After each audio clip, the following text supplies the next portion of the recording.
Welcome to I news. Iran ఇప్పుడు ఒక చారిత్రాత్మక ఆర్థిక సునామీని ఎదుర్కొంటోంది. ఆ దేశ కరెన్సీ రియాల్ విలువ రికార్డ్ స్థాయిలో కుప్పకూలిపోవడంతో సామాన్యుల బతుకు భారంగా మారింది.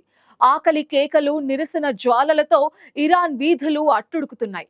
అసలు ఈ ఆర్థిక పతనం వెనుక ఉన్న కారణాలేంటి? ఇప్పుడు మన స్పెషల్ స్టోరీలో చూద్దాం.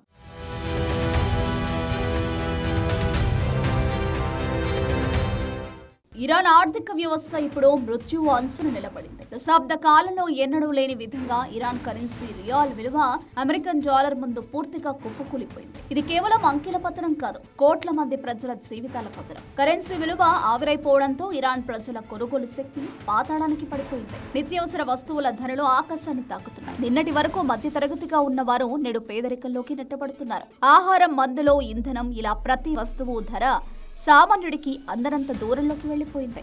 ఈ ఆర్థిక బాధ ఇప్పుడు ఆకలి కేకలుగా, ఆపై ఆగ్రహ జ్వాలలుగా మారుతున్నాయి. టెహ్రాన్లోని చారిత్రాత్మక గ్రాండ్ బజార్ నుంచి మొదలైన ఈ నిరసనలు ఇప్పుడు దేశంలోని ప్రధాన నగరాలన్నింటికీ వ్యాపించాయి. మా డబ్బు ఎక్కడ, మా జీవితాలేవి అంటూ ప్రజలు రోడ్లపైకొచ్చి పాలకులను నిలదీస్తున్నారు. వ్యాపారులు తమ షాపులను మూసివేసి షట్ డౌన్ పాటిస్తున్నారు.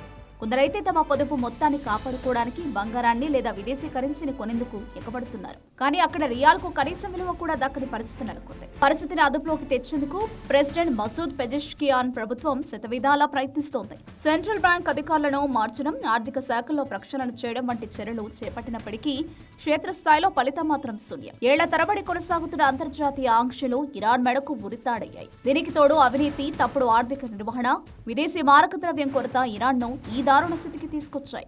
ప్రస్తుతం పశ్చిమ దేశాలతో పెరుగుతున్న ఉద్రిక్తతలు ఇరాన్ను మరింత ఒంటరిని చేస్తున్నాయి. ఆర్థిక సమస్యలతో మొదలైన ఈ నిరసనలు ఇప్పుడు క్రమంగా రాజకీయ వ్యవస్థపై తిరుగుబాటుగా మారుతున్నాయి. ప్రభుత్వం తన వైఖరిని మార్చుకోకపోతే లేదా అంతర్జాతీయ సహకారం అందకపోతే ఇరాన్లో మరో విప్లవం తప్పదా అనే సందేహాలు వ్యక్తమవుతున్నాయి. వచ్చే కొన్ని రోజులు ఇరాన్ చరిత్రలో అత్యంత కీలకం కాబోతున్నాయి.